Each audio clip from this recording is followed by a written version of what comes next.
Hello guys, welcome back to my channel. তো এই এপিসোডের শুরুতে আমরা দেখি নিয়ানকে আর কেউ না লিনিয়ান কিডন্যাপ করেছিল। অ্যান্ড যখনই সেখানে মিং এসে দেখতে পায় লিনিয়ান নিয়ানকে ধরেছিল অ্যান্ড তাকে ইলেকট্রিক শক দিচ্ছিল যাতে তার কাছে মিং না আসে। মিং তাকে রিকোয়েস্ট করে যে নিয়ানকে ছেড়ে দিতে, তাকে টর্চার না করতে। অ্যান্ড এটাও বলে যে তোমার টাকাই লাগবে তাই না, কত টাকা লাগবে আমাকে বলো, আমি দিতে রাজি আছি। লিনিয়ান বলে তার কোনো দরকার নেই, কারণ অনেক বেশি দেরি হয়ে গিয়েছে, তোমরা আমার সবকিছু শেষ করে দিয়েছো, তাই আমি চাই এখন এই মেয়েটিকে মেরে ফেলতে। এভাবেই কিছুক্ষণ তাদের মধ্যে কথা চলতে থাকে অ্যান্ড শেষমেশ সে নিয়ানকে পেছনে ঠেলে ফেলে দেয়, যা দেখে মিং তো দৌড়ে তার কাছে আসে। অ্যান্ড সব থেকে ভালো কথা তো এটাই যে নিয়ান নিজেকে হোল্ড করে নিয়েছিল। সে বলে আমি মরতে চাই না, প্লিজ আমাকে বাঁচিয়ে নাও। মিং বলে তুমি চিন্তা করো না, আমি তো আছি, তোমার কিচ্ছু হবে না। অ্যান্ড লিনিয়ান যে এখনো তাদের আরো কিছু ক্ষতি করার কথা ভাবছিল, তখনই মিং এর লোকেরা চলে আসে সেখানে অ্যান্ড তাকে ধরে সেখান থেকে নিয়ে যায়।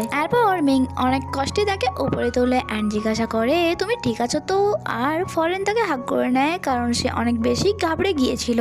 এরপর নিয়ান মিংকে জিজ্ঞাসা করে তুমি ঠিক আছো তো, আর তাকে নিজের হাতও দেখতে দিচ্ছিল না কারণ তার হাতে ব্লাড লেগেছিল, আর যা দেখে মিং ভয় পেয়ে যাবে। বাট মিং বলে যে আমি এখন আর কোনো জিনিসে ভয় পাই না, শুধু এটা ভেবে ভয় লাগে আমার যে আমি তোমাকে হারিয়ে ফেলবো না। তো আমি আগে অনেক টাইম নষ্ট করে ফেলেছি, বাট আর টাইম নষ্ট করতে চাই না কারণ আমি তোমাকে ভালোবাসি। এটা বলে সে রিং বের করে তাকে প্রপোজ করে যে আমি তোমাকে অনেক বেশি ভালোবাসি অ্যান্ড সারা জীবন তোমাকে অনেক হ্যাপি রাখবো, তুমি কি আমাকে বিয়ে করবে? যা দেখে নিয়ান স্মাইল করে বলে যে পাগল, কাউকে বাঁচানোর জন্য রিং কে নিয়ে যায়। ওয়েল সে তার প্রপোজাল অ্যাকসেপ্ট করে নিয়েছিল আর এখানে মিং নিয়ানকে রিং পরিয়ে দেয় আর তারা একে অপরকে হাগ করে। আর আমরা দেখি হং যখন নিয়ান অ্যান্ড মিং এর বিয়ের অ্যানাউন্সমেন্ট দেখে তারা নিজেদের মধ্যেই বলা বলি করছিল যে এখনো বেশি দেরি হয়নি, তাই আমাদেরকে আমাদের প্ল্যান অনুযায়ী কাজ করতে হবে। অন্যদিকে মিং আর নিয়ান নিজেদের ওয়েডিং ড্রেস সিলেক্ট করার জন্য এসেছিল অ্যান্ড মিং যখন ফার্স্ট টাইম নিয়ানকে ওয়েডিং ড্রেসে দেখে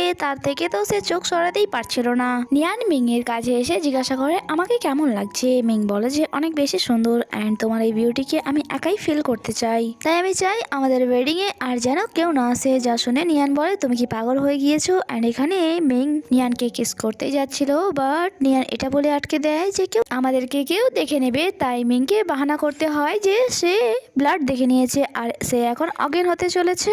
নিয়ান তো তাকে নিয়ে অনেক বেশি চিন্তায় পড়ে গিয়েছিল, বাট কিছুক্ষণের মধ্যেই সে বুঝতে পারে যে মিং অ্যাক্টিং করছে, তাই সে তাকে বকা দেয় যে তুমি তো আমাকে চিন্তায় ফেলে দিয়েছিলে। অ্যান্ড তারা একে অপরকে কিস করে, তার মানে মিং এর চেষ্টায় সফল হয়েছিল সে।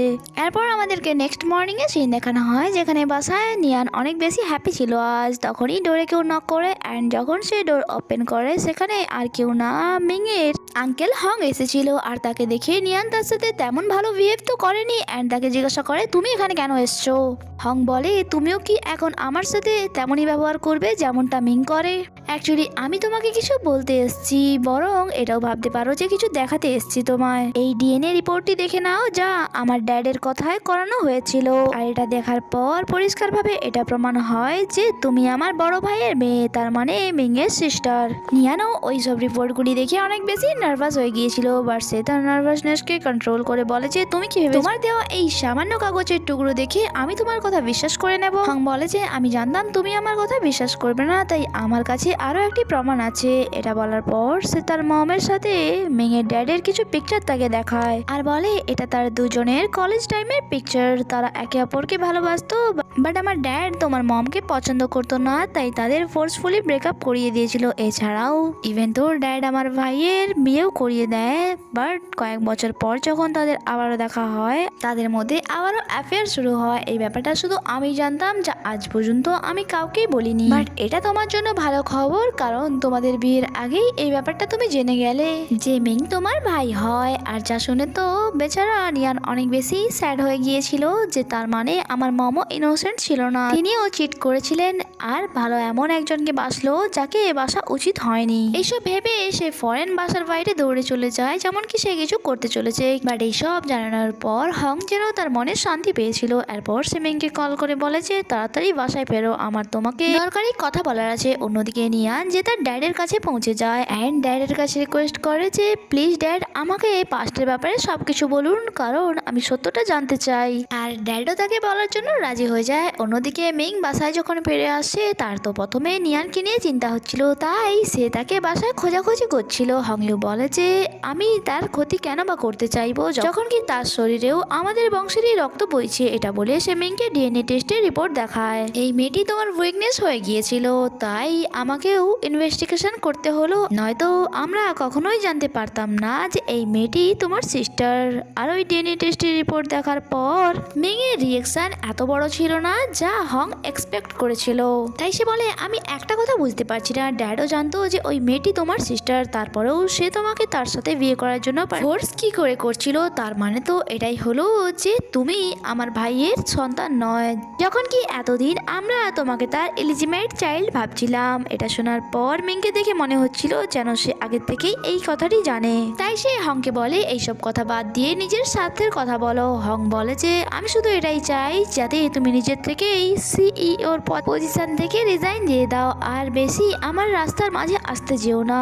অ্যান্ড তাকে ভাবার জন্য টাইম দিয়ে সেখান থেকে সে চলে যায়। যখন কি মিং এর তো এখনো নিয়ানকে নিয়ে চিন্তা হচ্ছিল, তাই তাকে খোঁজার জন্য সে তার স্কুলে যায়। অন্যদিকে আমরা ড্যাডকে দেখি যে নিয়ানকে সমস্ত সত্যটা বলছিল যে আমি তোমার গ্র্যান্ডপার কোম্পানিতে কাজ করতাম, অ্যান্ড একদিন হঠাৎই তিনি আমাকে অফার দেয় যে তুমি আমার মেয়েকে বিয়ে করে নাও, এর বদলে আমি তোমাকে প্রমোশন দিয়ে দেব। আর ওই সময় এটা শুনে আমি অনেক বেশি খুশি হয়ে গিয়েছিলাম, কারণ মনে মনে আমিও তোমার মমকে লাইক করতাম, বাট পরে জানতে পারলাম সে প্রেগনেন্ট। বাট তাও টাকা অ্যান্ড স্ট্যাটাসের জন্য আমি তার সাথে বিয়ে তো করি, বাট পরে আমার লাইফে লিনিয়ান চলে আসে আর তার ওপরেই আমার সমস্ত ভালোবাসা উজাড় করে দিই। কিন্তু টাইমের সাথে সাথে মিডিয়ারা জানতে পেরে যায় যে তার আর আমার অ্যাফেয়ার চলছে, অ্যান্ড আমি নিজেকে বাঁচানোর জন্য সমস্ত অ্যাফেয়ার তোমার মমের নামে চাপিয়ে দিই, যাতে তোমার গ্র্যান্ডফাদার দেওয়া কোনো জিনিস তিনি ফিরিয়ে নিতে না পারেন। ওয়েল ড্যাডও তার কর্মের জন্য লজ্জিত ছিল, অ্যান্ড সে বলে আমি কখনোই ভাবিনি যে লিনিয়ান তোমার মমের সাথে এমনটা করবে। যা শুনে তো নিয়ান বলে তার মানে আপনি আগে থেকেই জানতেন যে আমি আপনার মেয়ে নই। অ্যান্ড স্যাড নিয়ান অনেক বেশি স্যাড হয়ে সেখান থেকে চলে যাচ্ছিল, কারণ সে তো তার মমকে অনেকদিন আগেই হারিয়ে ফেলেছিল, আর আজ জানতে পেরে গেল যে যাকে সে এতদিন ড্যাড ভাবতো সে তার বায়োলজিক্যাল ফাদার নয়। অন্যদিকে মিংকে দেখি সে যে তার স্যাড ফেস নিয়ে বাইরে আসে, কারণ সেখানে সে নিয়ানকে পায় না। তখনই তার কাছে অ্যাসিস্ট্যান্ট জ্যাং এর কল আসে যে তাকে নিয়ানের লোকেশন জানায়। নেক্সট সিনে আমরা মিংকে দেখি যে তার মমের কবরের সামনে দাঁড়িয়ে অনেক বেশি কান্না করছিল, অ্যান্ড বলছিল যে আমি এতদিন আপনাকে ভুল প্রমাণ করতে চেয়েছি, বাট আজ জানতে পারলাম যে ওই সব কিছু সত্য ছিল। আর এর থেকে বড় ব্লেন্ডার এটাই যে আমি যাকে এখন ভালোবাসি সে আর কেউ নয়, আমারই ভাই। অ্যান্ড সেখান থেকে কিছু দূরে মিং গাছের আড়ালে লুকিয়ে তাকে দেখছিল, অ্যান্ড তার এইরকম অবস্থা দেখে অনেক বেশি খারাপ লাগছিল তার। আর এখানেই এই এপিসোডই শেষ হয়। তার মানে কি সত্যি তারা ব্রাদার অ্যান্ড সিস্টার, তাদের কি ভালোবাসা এখানেই সমাপ্ত হয়ে যাবে, না এটার পিছনেও আবার কোনো রহস্য আছে যা জানবো আমরা পরের এপিসোডে। ততক্ষণের জন্য স্টে কানেক্টেড, বাই বাই।